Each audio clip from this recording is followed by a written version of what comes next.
Hey, everybody. I am Dr. Andy Roark, and this is the Uncharted Podcast. Today, Stephanie Goss and I are getting into the mailbag, and we are answering a question about what do you do when management silences the employees? And the question is around people being threatened with being fired if they complain about clients or coworkers or vent their emotions. And so anyway, it's a lot going on.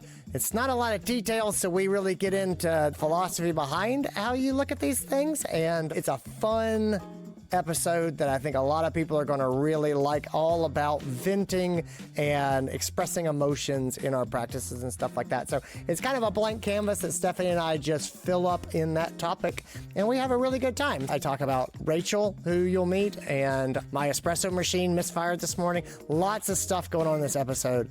Tune in. Stick around. You're going to enjoy it. Let's get into it. And now, the Uncharted Podcast.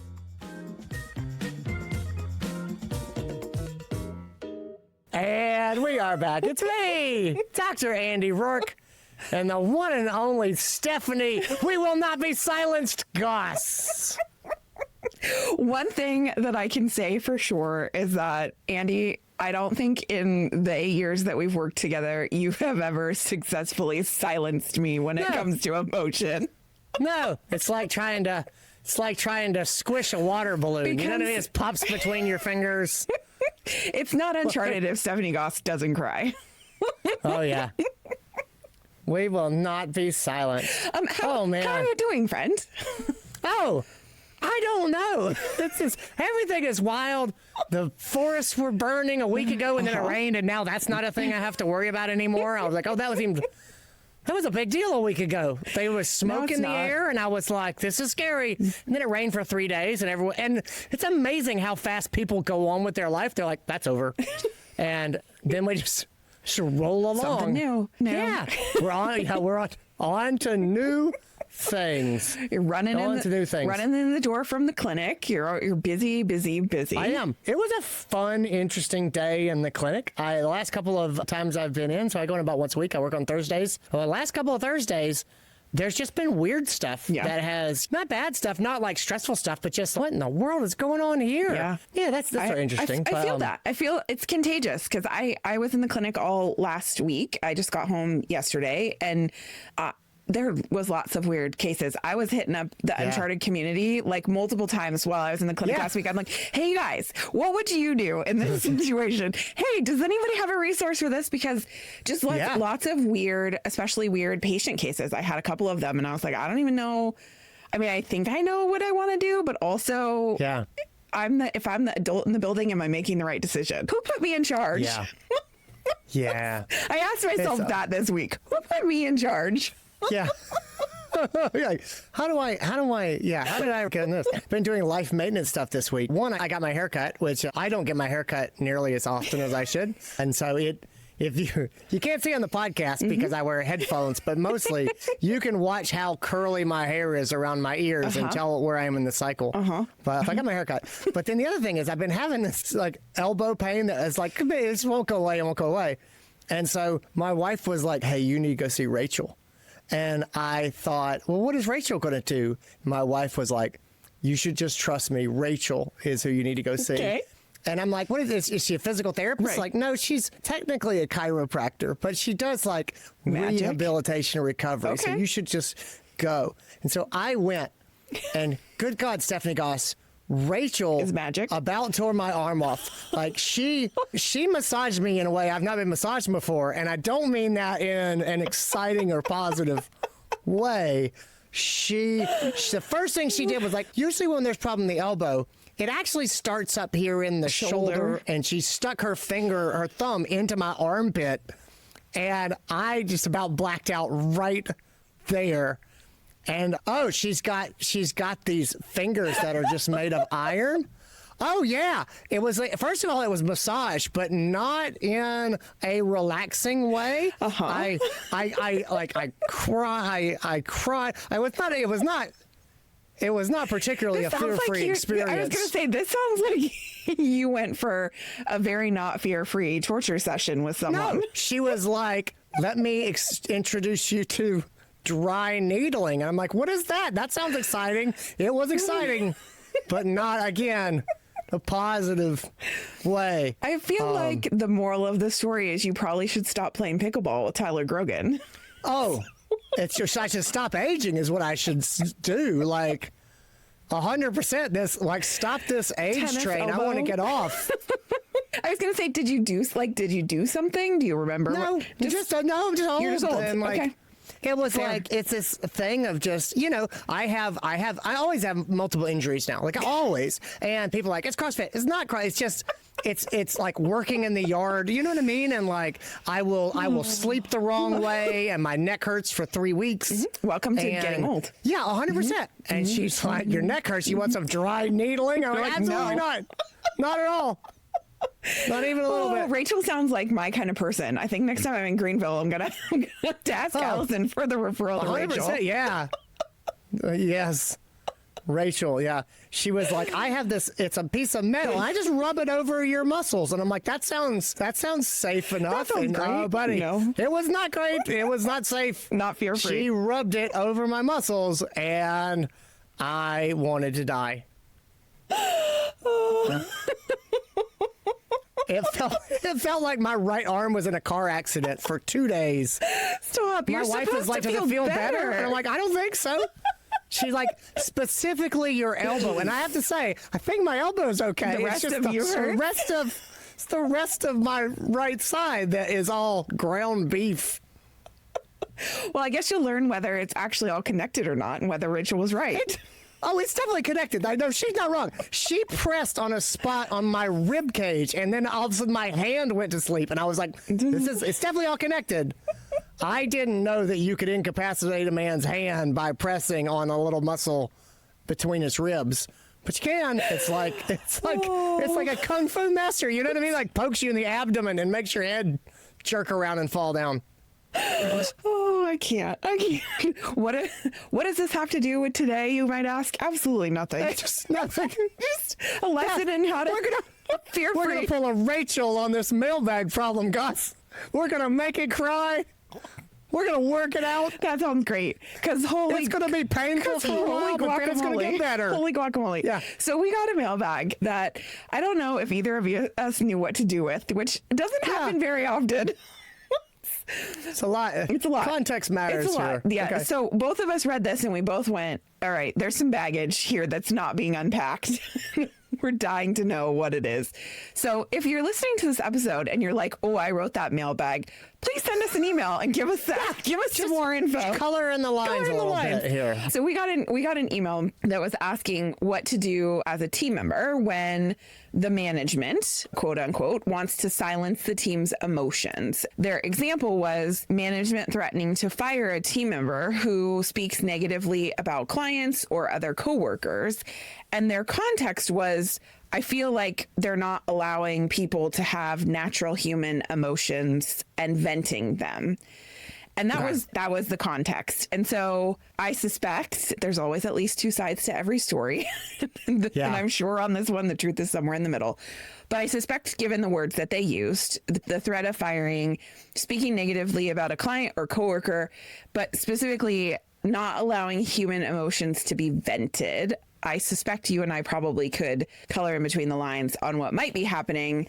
Yeah, and walk through like what are some ways to deal with this. So this is going to be, we may take a trip to Camp Tough Love. We may, do some wandering here. We'll see where we go. I think we're going to get people fired up a little bit about venting. I think we should talk about that. I think that's interesting. So taking this at sort of face value, I really wish we had more details, and I want to know what it looks like to threaten to fire people if they're not positive. Yeah. Like, it's the beatings will continue until morale improves. Right. One of my favorite sayings that I picked up a while ago is, you cannot punish your way to a good culture. You can't. Yes. So, yeah, and also I think I don't think you can fire your way necessarily to a good culture. Sometimes there are people who are in the way of a good culture, and they really are. But I do think that we need to get rid of this person. It's probably overplayed as far as a magic button to get you a good culture. I think we have to lean into working with our people and hearing our people and positively reinforcing our people to build a good culture. My initial thought is, the beatings will continue until morale improves. I think this is really a question of context. Yeah. I wish that the person who wrote was here, because the question that I would ask for this person, and if I was the manager or if I was the medical director, and someone came to me and they said, I feel like you're silencing the team staff and they're not able to say things. Yeah. Then I would say to them, I would refuse to be drawn into a larger nebulous debate. Right. Because everyone's going to tell themselves a different story about what it means to be quote unquote silenced or what's allowed. And so the question that I would ask is, what exactly are you wanting to be able to do or say that you feel like you are not being allowed to do or say? Yep. And then that's all that I would discuss. Yeah. And you never look good when you tell people you're not allowed to say that. Don't say that. And if management gets drawn into that debate, I think you're going to look bad. Yes. Yeah. There are things that are not appropriate for people to say. There are things that are damaging to the culture. Remember, the job of the leader is to balance the needs of all the parties involved, meaning I want my patients to get great care.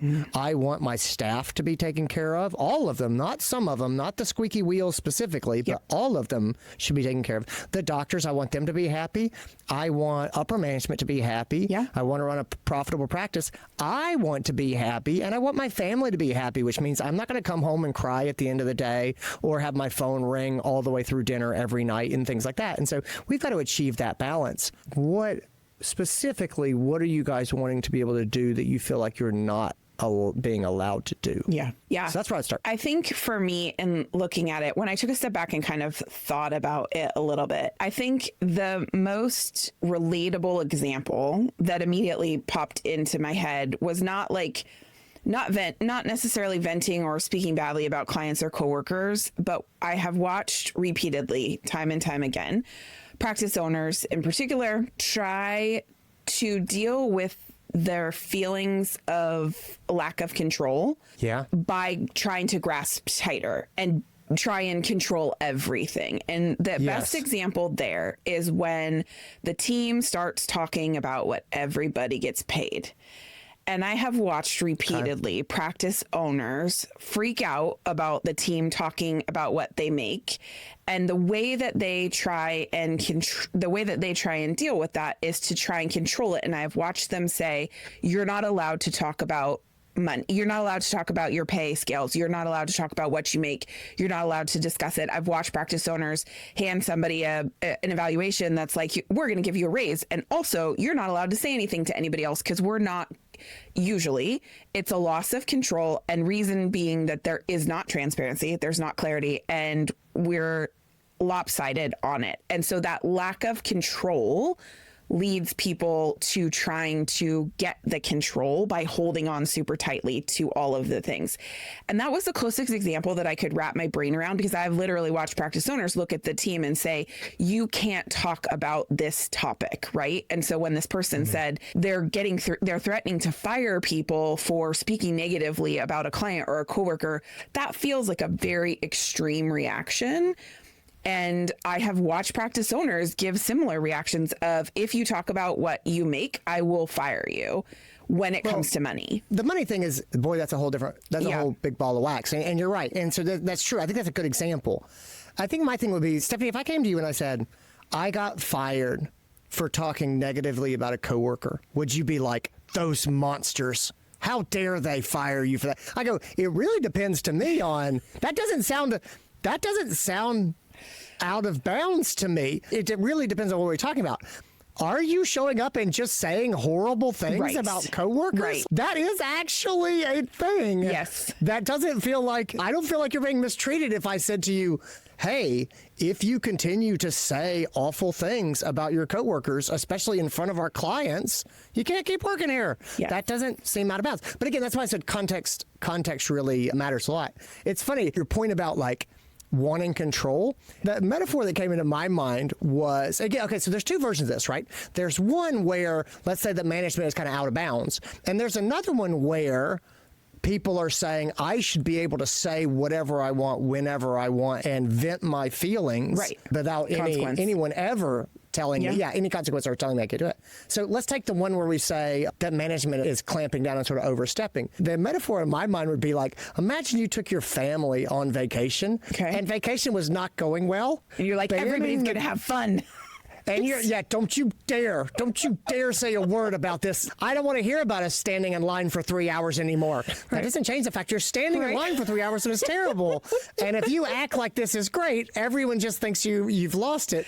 Yes. And so I don't know if that's going on of this is really bad and we're not allowed to say anything about how bad it is. Yeah. If that's the problem, I do think that there's this desire for control. Yeah. And the way that we would approach it is, I think it really is that metaphor of, I'm not going to shout at my kids until they have a good time on vacation. Right. The best case is to say, you guys keep saying you don't want to, you don't want to get up early in the mornings, and you keep complaining every day about that. We're getting up early in the mornings because we want to get to these places before the lines form, and we want to be able to do these specific things. Right. And I'm really worried if we don't do this, these are going to be the penalties, or this is what we're going to run into. How do you feel about that? Let's talk about this. We're going to have to talk it through, but me shouting at them to not complain anymore, that's never going to fly. Yeah. So I think I really would like us to talk about the venting aspect, because the person who wrote this said not allowing natural human emotions to be vented. And I think that that's really important because humans have emotions, right? That's a fact. We all do. Yeah. And is also fact and truth that veterinary medicine is hard. It is physically, mentally, and emotionally hard. And so no one can expect us to pour our hearts into our patient care, our client care, and be robots. It's an unrealistic expectation, right? So we're all going to have emotions. The problem I had with this email was the use of the word venting those emotions, because to me, venting has a very negative connotation. When I think of venting, I think of someone just spewing or saying the things not with the intention to make it better or solve the problem or come up with a solution, just to put it out into the world. And the reality is that venting can be a healthy tool, and it has to come with a drive to do something with it. Just saying how you feel or how you think. If I look at you and I say, hey, Andy, I think you're being an a-hole, me just saying that does nothing, right? Except for make you mad at me, make me look like a bad person for just putting it out that way. But if I say, hey, Andy, when I heard you just say this thing to this client in this tone, I think you kind of sounded mean and you came off kind of looking like an a-hole. And I really wanted to talk about where you're at. Where's your head at? Because I don't think that you want to appear that way. I'm then doing something with that feeling that I had, and it's something constructive. And my concern is by using the word venting, that this may be a culture where people are just letting off and saying things not with the intention to try and solve a problem or to make it better or fix it, but with the intention of just, hey, I'm feeling these things, so I'm just going to dump it out so somebody else feels my pain too. Because we know that hurt people, and that's the reaction. Yeah, I think you're really spot on here. It's funny. You and I, over the years, I think have gotten a lot more aligned about venting. There was a time in the past, I remember we weren't in the same place, and we didn't really agree that much. Yeah. I think my perspective on venting, I put a couple of things forward when we talk about venting in general. Okay. I am generally anti-venting. Yeah. And there's been people who have not liked that for years. And when I put stuff online about it, or I'll talk about it, or people ask me a question, and I always get pushed back on it. But I haven't changed my position in 15 years. Yeah. I think I've gotten more understanding about I empathize more with people who want to vent, but I still rationally, I don't think it's a healthy behavior. And I say that because, we know that emotions are contagious. Yes. We know that they are. Yes. And so when someone is complaining and they're angry about the clients and the work that they have to do, those emotions spread and Yes. other people get angry and they feel down. And like we've got research that shows that. Yes. And the same thing is true when people go, I love my job, and they treat other people better. Like those emotions spread. Yes. And so I really do believe in that. And so venting is like if you had an illness and you're like, boy, I feel sick. Venting is running around and sneezing into the face of everyone around you. Right. And again, I'm sorry you're sick and you have a right to be sick. And I'm not telling you you're wrong for being sick. But I don't like cover you your mouth coughing. and your nose Yeah, for a reason.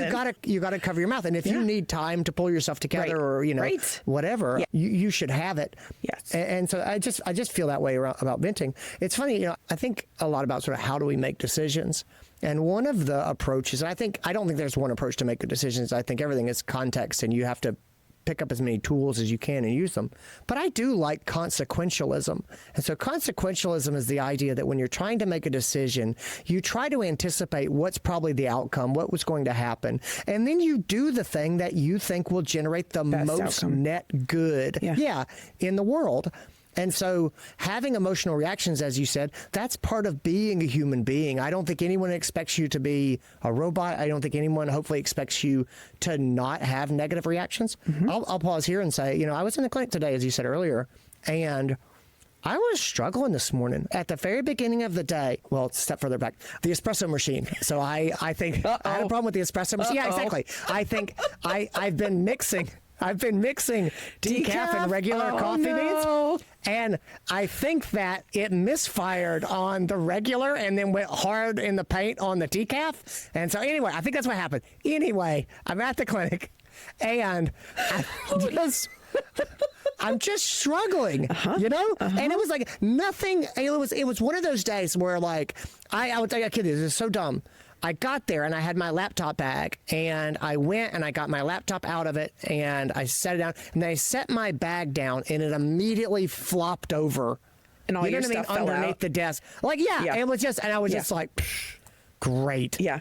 But I caught myself. I was like, this is the dumbest temper tantrum problem to have. No, don't get me wrong. I didn't fly off the handle or anything. Right. But when it happened, You could it feel felt yourself. like, It felt like a much bigger deal than I set my bag down and it flopped over. We've all had days like that where it does. It's a little thing, but it feels like it's just like 100%. And then my interaction with the first couple of clients were that way. In that they didn't do anything wrong. They weren't bad. The pets weren't bad. But everything that they said, I was like, I try not to show that to them. I didn't see it. Boy, I was just struggling. But I had that thought of, I think everybody has those days. And again, nothing was really bad happening in my life. My arm is healed up okay from Rachel. And it's been a couple of days. There was no reason to break you for good. So she didn't break me, but it's not permanent. She wants a recheck on Monday of next week. My palms sweat when I think about it. So anyway, we all have this point. So back to consequentialism. I can say to people, God, this is really hard, or, oh, this client's a nightmare, things. Right. And I go, what is the outcome? Right. And is the outcome good? If I don't have any ideas of what I want to change, if there's nothing positive, all that me turning to my text and going, God, this client's the worst, all that does is poison the water, Yeah, it's like ripping a big fart, like everyone's like, oh, does it help anything? Like, take that somewhere else. Like, you need to handle that yourself. It'll do that to everybody around you. But it's just this and it just makes them feel unhappy. It makes them feel like their work is not as good as it otherwise would be. Nobody wants to think that they're busting their butts to help a crappy person. We all want to believe that people are good and pets are good and we're working hard to serve beings that make us laugh and bring joy. And the consequences of venting, I've never seen anything good come from venting other than the person who does it feels some validation and they feel better. Yeah. But you're taking that, any joy you get, any peace you get, you're taking that away from someone else. Yeah. Again, if you want to go vent to somebody who doesn't work with you, who's not in vet medicine, stuff that's a different animal than venting to someone who's trying to do the job and you're like, this job that you're doing, it sucks. Yeah. Those are just different things. I think on both, the last thing for me from a headspace perspective, I do have some ideas around action steps for this, but the last thing for me around headspace really has to do with the fact that when we do suppress emotions, they don't just disappear, right? And so for all of us as human beings, when we don't let ourselves feel the feelings, Yes. eventually, whether it's in the moment or it bottles up and then it comes out, they come out sideways. And so I think what this email is probably really about is the suppression and what happens when it gets suppressed. So that is things like when we see it move beyond in the moment, like you feeling frustrated with those clients and you don't know why. We all have those moments as part of being human. When someone has a scenario where they then truly vent over time, or they don't vent and they let it bottle up, then the gossiping starts. That's where we see the team gossiping about clients. We see gossiping about each other. We see the lack of disengagement. We see resentment come out in the form of behaviors, in the words that people are using, and that feeling of burnout, crispiness, toxicity. There's a whole bunch of words that we use in a very, very general and often probably unhealthy way to describe that feeling. But I think that those kind of behaviors really happen tremendously more when people feel unheard, which is really at the root of it. So the reason that humans talk to another human is to feel heard and feel seen. Yes. And so I think that those repeated behaviors, though, happen when we don't feel seen and heard. And so I think that on both sides of this, there has to be a way for the people on the team to feel seen and heard. And from a leadership perspective, if you are suppressing your team from expressing true valid concern, bringing problems to the table versus just venting, the team will absolutely stop speaking up at some point. That is at the very root of the foundation for psychological safety. So this team, if they want to not be this way in the long run, there's some behavior changes I think that probably have to happen on both sides, because otherwise you're going to wind up just having high turnover. Yeah, I think that there's two things that can be true at the same time. One of them is it is quite possible that there are things going on that are frustrating the staff that should absolutely be addressed. Sure. And also, I'm still struggling to get my head around a scenario where I'm like, yes, allowing the staff to gossip. Oh. No, allowing the staff to say negative things about coworkers and staff is the answer. I just can't get my head that that's ever true. Okay. It's that. I think we'll go to action steps, but I really do think I just can't get my head around that. If the clients are being nasty to the staff to the point that you're like, we desperately need to be able to say bad things about them, I would say that's not the answer. That's not the answer. We need to do something about the way that the clients are treating the staff. Right. We don't need to normalize venting negative emotions about the clients. Yes. Like there's that. Yes. And the same thing with like the gossip is, if we have people on the team who are not pulling their weight, who are undermining what we're doing, who are making mistakes, being able to say negative things about those people, that's not the path we need to go down. Right. We need to actually intervene in a way that makes this problem go away, not just lets people say they're angry about it and then nothing happens. So anyway, that's kind of where I am for Headspace. Yeah. Let's take a break and then we'll sort of wade into how to deal with that. Okay, sounds good. All right. Without specific examples, it's hard, I think, to lay down what the action steps are going to be. There's some basic principles that we can probably discuss that are going to sort of set people up for success in navigating this and taking their concerns to management where they're going to get heard. Do you agree? Yeah. And the first step has to be to figure out what the actual problem is. Because this is one of those mailbag episodes where it's like, is the problem really the problem, or is the problem actually something else? And so for me, like figuring out what the real issue is at the top of the list. I got that too. I'm right there with you. The way I broke it down was you need to get ready to speak in specifics. Yep. You can't say we're being silenced from saying things. Right. You have to say, at this time, this is what happened, and this is what was said, and this is how it was treated. Yes. Or this client behaved this specific way, And then the front desk person came out of the room and was really upset. And then they were told they needed to pull it together or they couldn't continue to work here. Right. We need to come up with some specifics, not just we're not being allowed to talk the way that we want to talk. And then once you've got specifics, and if it's worth saying things, then you should have more than one example. I would look at those examples and I would try to identify the pattern. Yes. So what is going on here? Is this a client abuse of the staff problem? Is this a performance management problem where people are not being held accountable to their job, or there's favoritism and some people are getting to do what they want, and if you call that out, you get in trouble? Calling it out is not the problem that I think we should talk about. It's the fact that the underlying problem is happening that makes us feel like we should vent. Yes. Yeah. I think for me, it's when we say defining the real issue, for me, it's about what is, if the person who wrote in perceives that the leadership at this hospital is cracking down on negativity, I would start with trying to figure out what's driving that. Like, are they reacting to one situation really badly, maybe? Or are they trying to enforce blanket rules to manage it in a herd way? Like, what is behind this? Because I think there is a really big difference between unprofessional and harmful negativity or behavior in the team and healthy emotional processing. Yes. Any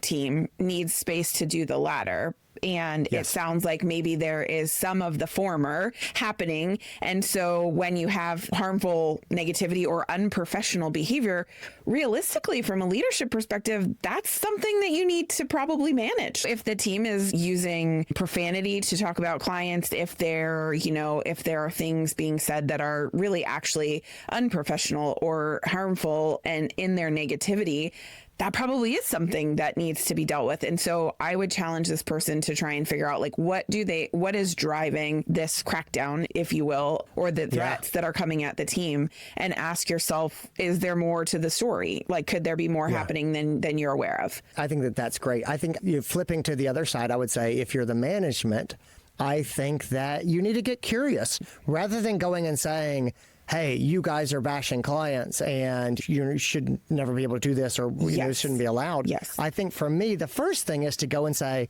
guys, what is going on? Right. Like, I'm hearing you guys saying bad stuff about our clients, and like, that's not what we do, but help me understand.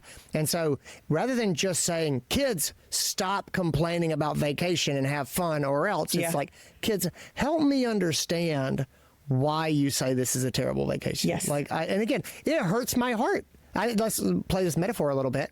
It hurts my heart. If I put the time and effort into making this vacation, and I'm working as hard as I can to make this vacation good and fun, and the kids say, this is the worst vacation ever, I am going to be hurt. Part of being a leader and part of having self-awareness and self-discipline is you have a right to feel that. I can't imagine not feeling that. But what you do with that's really what defines you as a leader is, are you able to swallow it and say, okay, I'm trying really hard and I want this to be really great for you guys. Help me understand what's going on, what you're unhappy about, what you don't like, and let's talk to each other. Yeah. And so I think that getting curious is important. And then the other part I'll always say is, if people say, well, we should be able to vent or things like that, I try to speak in impact. I try to say, I understand that you want to do this.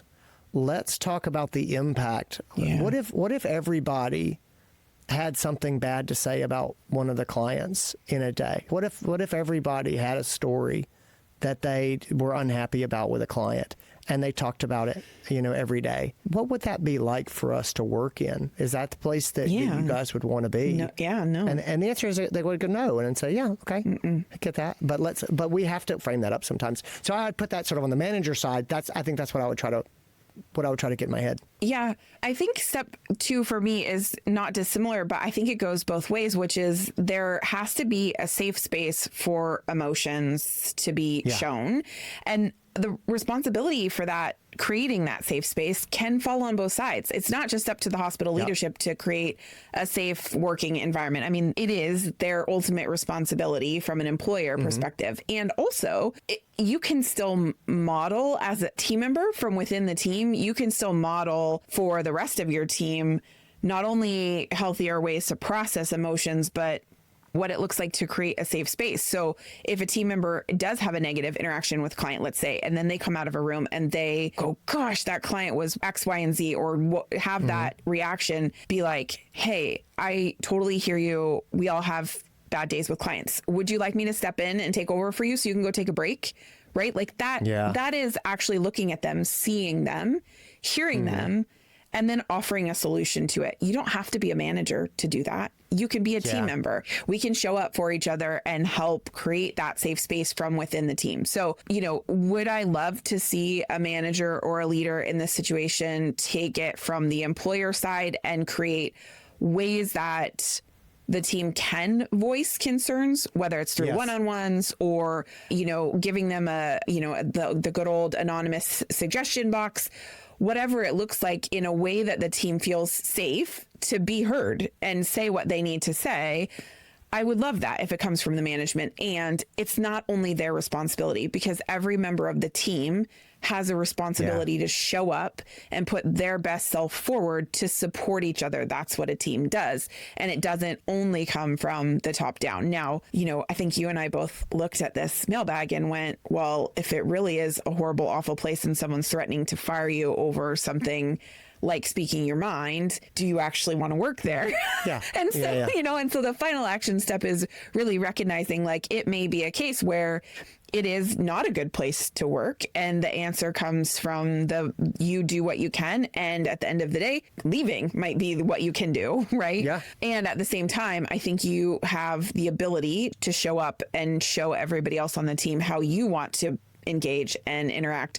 That doesn't rely on anybody else. I think the last things for me is, if you're going to talk to management about it and you're going to, hey, look, this is how I'm feeling, or this is what I'm saying, remember to use your I statements. Yes. So, I'm feeling this way, or I'm feeling like we're not being allowed to say these things. I don't know if that's true, but that's how I'm perceiving this or how I'm feeling. Yes. And so remember your I statements. It's not saying you guys aren't letting us do blank. You're making this, you're threatening that. And say, I'm feeling kind of like I'm being threatened, as if I say the wrong thing, then there's going to be consequences.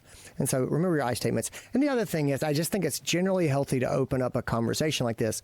If management really is coming down and it's like, we're not going to bash clients, we're not going to say anything negative about anybody, I would start by addressing their concerns and validating them and saying, I understand that it's really important to keep a positive culture. I understand that we don't want to work in a place where people are sniping at each other or bashing each other.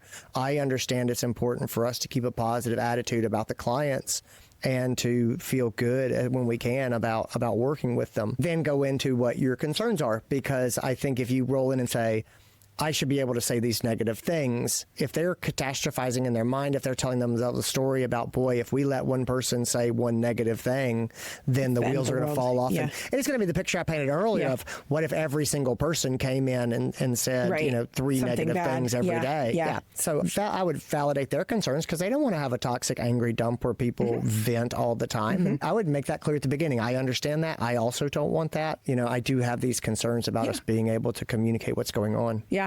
And I think, to your point, like if I was on this team, I would think about it in a documentation way for myself. And what I mean by that is, to your point, when you're using I statements and you're talking about how you perceive it, how you feel about it, especially when it's an emotionally charged environment, it's really easy for us to use language that can amp up a situation really quickly. And so even just like when you saying yesterday, when you threatened Sarah that she needed to pull herself together after that difficult client interaction, or else she couldn't stay for the rest of the day.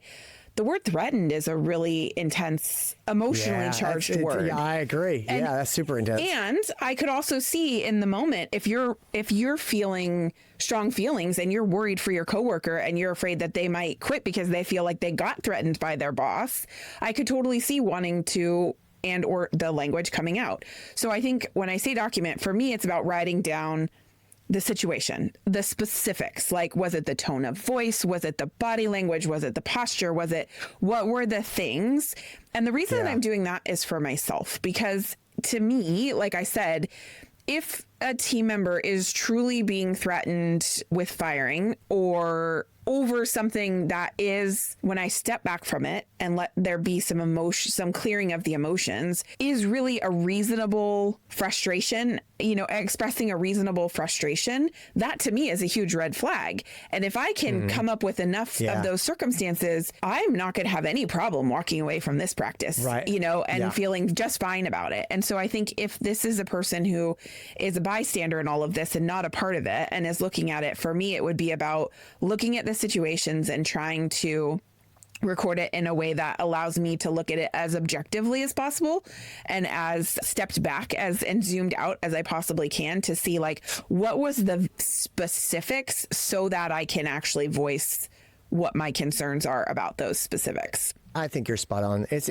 something that we say all the time is your work relationship is just a relationship. And if I'm in a relationship with someone and I'm not allowed to say what I'm feeling to them, that's not a healthy relationship. And so anyway, that's that. I think we've gotten as much out of this as we probably can with the level of details that we have. I would agree. I really want this person to write us back after they hear this episode. I really hope they hear it and they're like, ooh, that was me. And if that's you, mailbag at unchartedvet.com. I would like to hear more details and we can get deeper into that. Anyway, well, thanks for talking through this with me. Have a great week, everybody. See you, gang. And that's what I got. Guys, thanks for being here. Again, if you are the person who wrote to us, boy, I'd love to have more details. Shoot us an email at podcast@unchartedvet.com. And if you're out there and you're like, I have a different question I would like you to answer, please go ahead and send it to us. We love having stuff to work on. Anyway, take care of yourselves, everybody. We'll see you later.